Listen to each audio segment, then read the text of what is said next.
जैसे किसानों का किया तो मोदी जी को उसी दिन यदि ईमानदारी होती मुसलमानों के प्रति तो उसी दिन घोषणा कर देते किसान बिल के साथ में हम सीए एनआरसी को वापस ले रहे हैं। सीए एनआरसी का यदि मोदी ने अब ऐलान नहीं किया समाप्त करने का तो ईंट से ईंट बजा देंगे। अखिलेश कभी भी मुसलमान को मुख्यमंत्री नहीं देखना चाहते, ये मैं दावे के साथ कह रहा हूँ। सीए और एनआरसी की तुम्हें घोषणा करनी पड़ेगी और हिम्मत है तो एक बार कहिए कि हम घोषणा नहीं करेंगे। हम जानते हैं हम तुम्हारा क्या कर सकते हैं। अब तक तो हमने रोडों पर बात की है, अब हम संसद भवन में जाकर के आपके सामने धरना देंगे। हम आपके जो कि प्रधानमंत्री आवास के भीतर जाकर के धरना देंगे, आमरण अनशन करेंगे। सीए एनआरसी की हिम्मत है तो एक बार मोदी घोषित करें कि इसको हम वापस नहीं लेंगे। वापस लेना पड़ेगा, आपको डर की वजह से वापस लेना पड़ेगा। बंगाल के अंदर मुसलमान समझ गया, उत्तर प्रदेश का मुसलमान समझ गया ओवैसी को एक सीट नहीं आने वाली है। ओवैसी के पागल बनाते बीजेपी के कट्टर व्यक्ति हैं वो, और बीजेपी की भाषा बोलते, बीजेपी जैसे कहती है ऐसा बोलते हैं। नमस्कार, आप देख रहे हैं पीआरबी और मैं हूं आपके साथ कहकशा। इस वक्त मौजूद हैं हम लोग गाजियाबाद में, जहां हमारे साथ बातचीत करने के लिए संत युवराज जी मौजूद हैं। तो इनसे तमाम मुद्दों को लेकर बातचीत करेंगे। जिस तरीके से इन्होंने हमेशा ही अपनी पार्टी को लेकर कहा है कि इनकी पार्टी अब जो है सत्ता में आ सकती है, लेकिन प्रधानमंत्री मोदी ने जिस तरीके का मास्टर स्ट्रोक इस बार खेल दिया है किसान बिलों को वापस लेने का, तो क्या लगता है कि अब इनकी पार्टी को कितना नुकसान हो सकता है और भाजपा को कितना फ़ायदा होगा, ये इनसे जान लेते हैं। क्योंकि कहा जा रहा है मास्टर स्ट्रोक खेल दिया, क्योंकि सबसे बड़ा मुद्दा किसान आंदोलन था इस वक्त चुनाव को लेकर। क्या कहेंगे, आपको क्या लग रहा है? आप डर तो नहीं गए हैं इस बार? नमस्कार देशवासियों, और मुझे बहुत अच्छा जो कि प्रश्न किया है मेरी बिटिया ने। मैं एक बात कहना चाहूँगा कि मोदी जी का जो नाटक है हर आदमी जानता है, और मैं इस बात को दावे के साथ कहता हूँ मोदी जी ने ना कोई बिल वापस लिया है ना लेंगे, क्योंकि बिल से पहले तो कई चीज़ें हैं मोदी जी की। 15 लाख रुपए का भी वायदा किया था। 15 लाख तक अटके हैं अभी आप। नहीं, देखिए 15 लाख रकम गरीब आदमी के लिए बहुत होती है। यदि 15 लाख रुपया हर आदमी के खाते में आता है तो लोगों की किस्मत बदल जाएगी, इस बात को मैं जानता हूँ। लेकिन विकास कर रहे हैं। अभी जेवर एयरपोर्ट का जो है उद्घाटन आज हो जाएगा, जो एशिया का सबसे बड़ा एयरपोर्ट माना जा रहा है। ये मायावती बहन जी के टाइम में पास हो चुका था, आप इस बात को समझिए।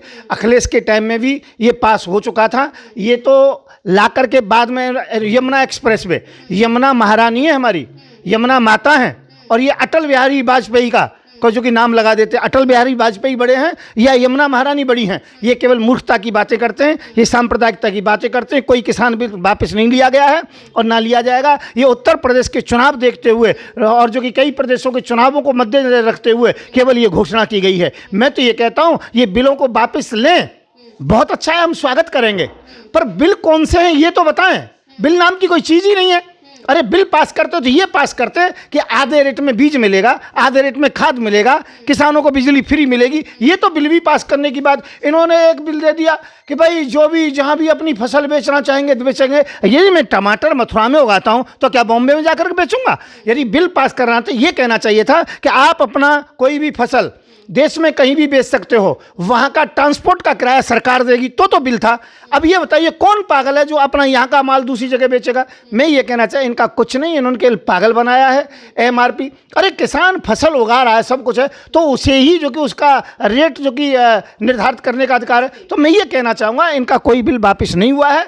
ये केवल मौकापरस्त लोग हैं, पहले भी झूठ बोला है, आज भी झूठ बोला है, झूठ बोलने की हद है और सब लोग हंस रहे हैं। मैं एक बात कहना चाहूँगा, मुसलमानों के साथ सपा धोखा कर रही है। केवल अखिलेश मुख्यमंत्री बनना चाहते, अखिलेश कभी भी मुसलमान को मुख्यमंत्री नहीं देखना चाहते। ये मैं दावे के साथ कह रहा हूँ। आप मुसलमानों की बात कर रहे हैं, सीए एनआरसी का विरोध कितना हुआ था आपने देखा ही होगा पिछले साल का। मैंने लेकिन अब कहा जा रहा है कि अब फिर से ये इसकी जो आग है वो दोबारा उछल सकती है। अरे उछल क्यों सकेगी? मैं बैठूंगा, शाहीन बाग पर बैठूंगा, मैं संसद भवन के सामने आत्मदाह करूंगा, मैं बैठूंगा जाकर के, मैं वहां पर धरना प्रदर्शन करूंगा, आमरण अनशन करूंगा, करोड़ों मुसलमान मेरे साथ होगा। तुम यदि जो कि मैं कहता हूं तुम बिल को वापस करें या ना करें, पर घोषणा की इसी प्रकार से सीए और एनआरसी की तुम्हें घोषणा करनी पड़ेगी, और हिम्मत है तो एक बार कहिए कि हम घोषणा नहीं करेंगे। हम जानते हैं हम तुम्हारा क्या कर सकते हैं। अब तक तो हमने रोडों पर बात की है, अब हम संसद भवन में जाकर के आपके सामने धरना देंगे। हम आपके जो कि प्रधानमंत्री आवास के भीतर जाकर के धरना देंगे, आमरण अनशन करेंगे। सीए एनआरसी की हिम्मत है तो एक बार मोदी घोषित करें कि इसको हम वापस नहीं लेंगे। वापस लेना पड़ेगा, आपको डर की वजह से वापस लेना पड़ेगा। ये ध्यान रखना, मुसलमान देश का कमजोर मत समझ लेना, जब तक हम उनके साथ हैं, सेकुलर लोग हैं। लेकिन मोहन भागवत तो कह रहे हैं कि मुसलमानों को इससे कोई खतरा नहीं है, आप कह रहे हैं दोबारा से सीएनआरसी को उठाना पड़ेगा। मैं ये कह रहा हूँ खतरा कुछ नहीं है, परंतु हम नहीं चाहते कि सीएनआरसी रखी जाए, उसे वापस लेना पड़ेगा। हमारा सीधा सा जो कि अधिकार है, पूछने का अधिकार है, बोलने का अधिकार है। मैं ये कहना चाहता हूँ, ये जो इससे कोई खतरा नहीं है तो इसको लागू क्यों किया है? कोई खतरा नहीं है तो मैं मोहन भागवत जी से पूछता हूं माननीय से कि वो फिर जो कि इसको फिर लागू क्यों कर रहे हैं, फिर इसे दूर कर देना। जैसे किसानों का किया तो मोदी जी को उसी दिन, यदि ईमानदारी होती मुसलमानों के प्रति तो उसी दिन घोषणा कर देते किसान बिल के साथ में हम सीएनआरसी को वापस ले रहे हैं। परंतु किसान जो कि देश के किसान के साथ और देश के मुसलमान के साथ धोखा हो रहा है। अभी ओवैसी भी कह रहे हैं कि हम शाहीन बाग बना देंगे। बाराबंकी में गए हुए थे, वहाँ उन्होंने बोला है कि अगर इस पे कोई एक्शन नहीं लिएगा तो हम यहाँ ही बैठ जाएंगे, शाहीन बाग बना देंगे। असम में भी बोला जा रहा है कि 12 दिसंबर को जो है प्रदर्शन कर सकते हैं दोबारा से। जो ओवैसी साहब कह रहे हैं 27 करोड़ रुपए लेकर के बीजेपी का प्रचार कर रहे हैं। बीजेपी जो कहती है ओवैसी साहब वो कहते हैं। ओवैसी साहब के बयानों का कोई भी भारी भरकम पड़ा नहीं है, समर्थन नहीं दे रहे क्या? नहीं, वो ओवैसी साहब नथिंग, कुछ नहीं है। बंगाल की जनता ने बता दिया कि ओवैसी साहब बीजेपी के हैं, ये बिहार के अंतर्गत बता दिया। यदि ओवैसी साहब बिहार में नहीं होते तो आज वहाँ बीजेपी की सरकार नहीं होती। इसी बंगाल के अंदर मुसलमान समझ गया, उत्तर प्रदेश का मुसलमान समझ गया ओवैसी को एक सीट नहीं आने वाली है। ओवैसी के पागल बनाते, बीजेपी के कट्टर व्यक्ति हैं वो, और बीजेपी की भाषा बोलते, बीजेपी जैसे कहती है ऐसा बोलते हैं वो लोग। अच्छा, जेवर एयरपोर्ट की बात करी थी, जो उसमें बोला जा रहा है कि 240 सीटों पर नुकसान हो सकता है विपक्ष को। नहीं, किसी पर कोई नुकसान नहीं होगा। बीजेपी अपनी 35 से 40 सीट तक रहेगी। अब की बार 100 को भी पार नहीं कर पाएगी बीजेपी। और सपा को यदि मुसलमान समझदार होगा तो सपा भी इतनी सीटों तक रहेगी, क्योंकि मुसलमान अच्छी तरह से जानता है सपा खुद मुख्यमंत्री बनना चाहते हैं। अखिलेश किसी मुसलमान को मुख्यमंत्री बनने का दावा नहीं कर रहे हैं और मुसलमानों को केवल ठगा है। और जब मुसलमानों का काम आया, आजम खान को अंदर डाला गया तो अखिलेश के मुंह चुप हो गया, सिल गया था, दही जम गई थी, चूड़ी पहन के अखिलेश बैठ गए थे।